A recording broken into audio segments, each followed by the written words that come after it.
So மகளிர்னு ஒரு வார்த்தை வந்துட்டாலே அந்த இடத்துல வந்து வெற்றின்ற ஒரு வார்த்தை உள்ள ஒழிஞ்சிருக்குங்க.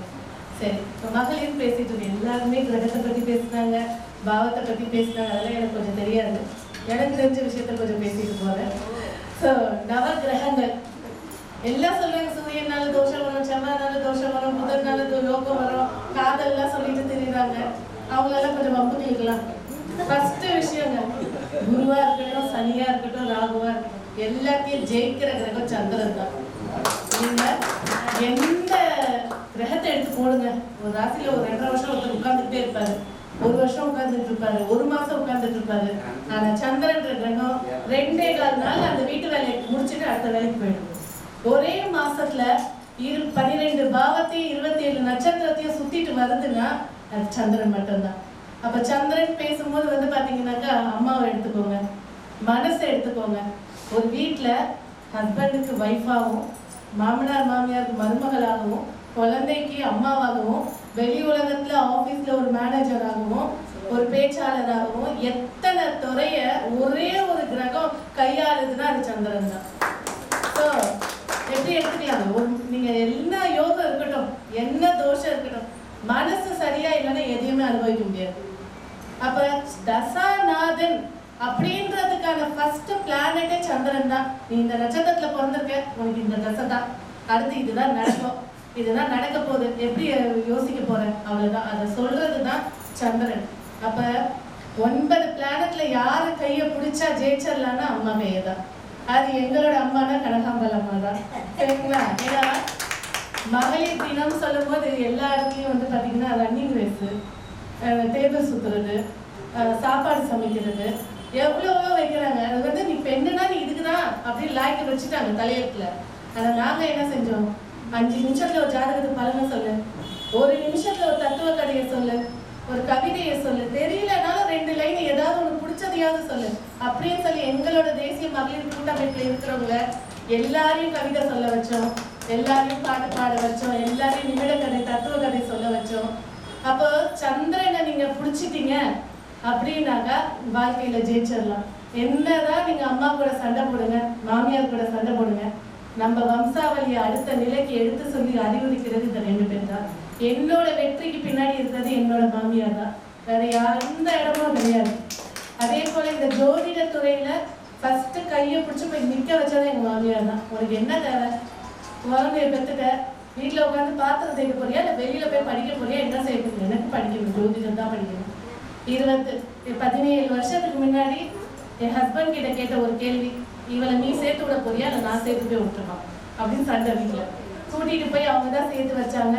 இப்ப வரைக்கும் கம்ப்யூட்டர் ஃபர்ஸ்ட் வாங்கி கொடுத்தது அவங்க தான், லேப்டாப் ஃபர்ஸ்ட் வாங்கி கொடுத்தது அவங்க தான், இப்ப நம்ம யூஸ் பண்ற ஃபோன் வரைக்கும் அவங்க தான். ஸோ அவங்க படிக்கல, ஆனா அவங்க சொன்ன ஒரு வார்த்தை, நான் பார்க்காததெல்லாம் என் மருமக பார்க்கணும். அவங்க பொண்ணுக்கும் சொன்னாங்க, 2வது மருமகளுக்கும் சொன்னாங்க, நான் எடுத்துக்கிட்டேன் அவங்கதான். ஸோ அப்ப ஜோதிடம் 10ஆம் பாவம் மாமியார், யார் இந்த வீட்டுல எல்லாம் மாமியார் கூட சண்டை நடந்திருப்பாங்க, அந்த பெண்கள் எல்லாம் மனசுக்குள்ள ஸ்ட்ரெஸ் தான் இருக்கும். 4ஆம் பாவம் அம்மா, எங்கெல்லாம் அம்மாவோட பேச்சு கேட்கல, எங்கெல்லாம் அம்மாவோட விருதுக்கு அந்த பெண்ணுக்கு சுகஸ்தானமே கிடையாது. இந்த 2 4 10 சமசத்துவ ஸ்தானம், இந்த 4 10 இயக்கணும் அப்படின்னா சந்திரனை இயக்குங்க, நிச்சயமா நீங்க ஜெயிச்சிடலாம். அதே போல பெண்களை பத்தி ஒரு விஷயம் சொல்லணும் அப்படின்னா, மலர்களோட ஒப்பிட்டு சொல்லக்கூடியதுங்க பெண்கள், அவ்வளவு மென்மையானவங்க. நினைச்சா அருவாலையும் எடுப்பாங்க, திருநெல்வேலிக்காரி வந்திருக்காங்க, நினைச்ச அருவாலையும் எடுப்பாங்க. இவங்க மதுரை மாவட்ட தலைவி வந்துருக்காங்க, நினைச்ச உடனே பாட்டையும் பாடுவாங்க, லவ் பண்ணவும் சொல்லி கொடுப்பாங்க. எங்களுக்கு இங்க சென்னை தலைவி இருக்காங்க. அதே மாதிரி எல்லா கூட்டமைப்புலயும் எல்லாம் ஒரே வார்த்தை சொல்லுவாங்க, பெண்கள் சேர்ந்தா சண்டை நடக்கும், பஞ்சாயத்து நடக்கும். எங்க கூட்டமைப்புகளை வந்து பாருங்க, உங்க வீட்டுல இருக்க பெண்களையும் சேர்த்து அந்த மாதிரி கூட்டமைப்பு. Encouragement first. No money mind கிடையாது எங்க இதுல. உனக்கு திறமை இருக்கா, வா பேசிக்கோ, என் யூடியூப்ல வந்து பேசு, என்ன உனக்கு தெரியும் சொல்லு, இதை கிளாஸ் எடு, வர ஃபீஸ்ல நீ எடுத்துக்கோ அப்படின்னு என்கரேஜ் பண்றது தான் எங்களுடைய மகளிர் குழு. சரி, பெண்களை பத்தி ஒரு வந்து சொல்லாமா?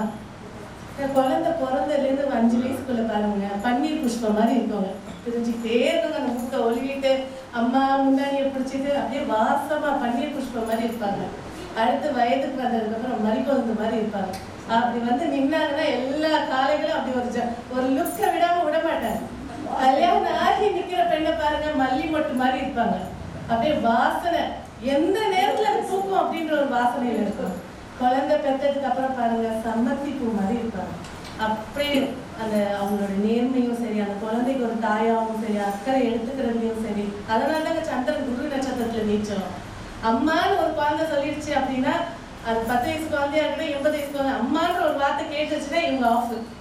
அவ்வளவுதான். அதான் சந்திரன் குரு நட்சத்திரத்துல நீச்சம் 8ன்ற ரகசியம். உடனே சந்திரன் நீச்சம் 8ஆம் இடத்துல ரகசியம் அறிவு இருக்காது, புத்தி இருக்கும். அவங்க வார்த்தை ஒரு ஜாதகத்துல சந்திரன் நிக்கிற பாவம் தான் முன் ஜென்மத்தினுடைய உங்களுடைய நினைவாற்றல சொல்லும்.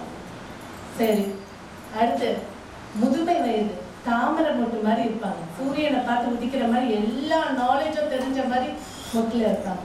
அதே போல பெண்கள் அப்படின்னு சொல்லும் போது எல்லாருக்குமே தெரியும், பெண்ணா பிறந்தா குழந்தை பெற்றுக்க போறாங்க. குழந்தை பெற்றுக்க உயிரை மறுஜென்மம் தெரியும். இந்த குழந்தை பொண்ணு வளர்ந்து கல்யாணம் ஆகி குழந்தை அந்த இடத்துல உயிரும் போகும். இப்போ இந்த வழியை தாண்டி எந்த தோஷ வழியும் எந்த யாருக்கும் இருக்காது.